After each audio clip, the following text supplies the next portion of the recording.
একা, একা জন্মদিন উদযাপন? হ্যাঁ, আমি আমার ২১ বছরের জন্মদিনটি একা একাই উদযাপন করেছি এবং এটি সম্ভব হয়েছে আমার আত্মবিশ্বাস ও আত্মমর্যাদার কারণে। আমরা অনেক সময় আমাদের বিশেষ দিনে বিশেষ কিছু মানুষের অপেক্ষায় থাকি। সেই বিশেষ মানুষগুলো যখন আমাদের বিশেষ দিনে আমাদেরকে গুরুত্ব না দেয়, হয়তোবা আমরা আমাদের জীবনে অনেক মানুষকে অনেক গুরুত্ব দিয়ে থাকি, তারা আমাদেরকে সেভাবে গুরুত্ব দেয় না। আমরা তাদের জন্য অপেক্ষা করে আমাদের বিশেষ দিনটি নষ্ট করি।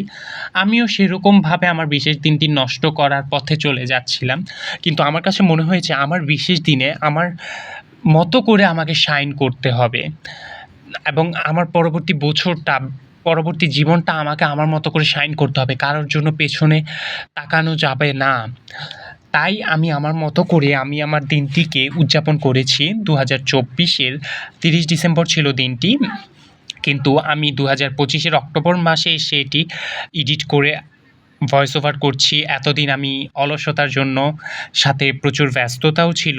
আর আরও একটি বিষয় ছিল হচ্ছে আমার এরকম কোনো মাইন্ডসেট ছিল না যে ভিডিওটি আমাকে আপলোড করতেই হবে। তাই আমি আমার ২২ বছরের জন্মদিন একেবারে সন্নিকটে চলে আসছে আর ২ মাস পরে। তবুও ১০ মাস পরে এসে ভিডিওটি আপলোড করছি। এখন আমার কাছে মনে হচ্ছে যে অনেককে দেখি আমি একাকিত্বের কারণে হতাশায় ভুগতে থাকে। তো তাদের কাছে হয়তোবা আমার ভিডিওটি অনুপ্রেরণামূলক হতে পারে। তাই আমি ভিডিওটি আপলোড করছি।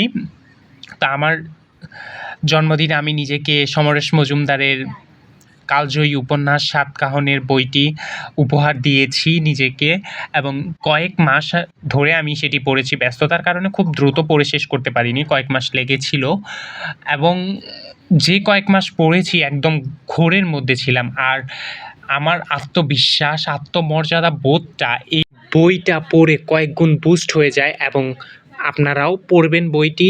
আর সাথে যারা আমাকে এই বইয়ের ভালো রিভিউ দিয়েছেন তাদের সকলকে ধন্যবাদ জানাই। আর আরেকটি কথা হচ্ছে, আমাদের জীবনে না কারো জন্য পেছনে ফিরে তাকানো যাবে না। আমার বড় বোন আমাকে শুভেচ্ছা জানিয়েছিল ফোন করে জন্মদিনের ১ম প্রহরেই। কিন্তু সে কাছে না থাকায় একসাথে উদযাপন করতে পারিনি। তাই একাই করতে হলো। আর পাশের রুমে আম্মু ছিলেন। আম্মু আমাকে শুভেচ্ছা জানিয়ে পাশের রুমেই ছিলেন। আম্মু এসবের মধ্যে নেই। আমি নিজের মতো করে বেলুন দিয়ে সাজিয়েছি, স্প্রে করেছি, কফি খেয়েছি খুব। কফি আমার পছন্দের পানীয়। মিষ্টি খেয়েছি। মানে যেভাবে হোক নিজের মতো করে সুন্দর করে সময়টাকে আমি কাটিয়েছি এবং জন্মদিনের দিন আমি আমার বিশেষ মানুষদের দেয়া এবং তাদের পছন্দ করে দেয়া পোশাকগুলোই পরেছি। কিন্তু কারো জন্য আমারও কষ্ট হয়েছিল।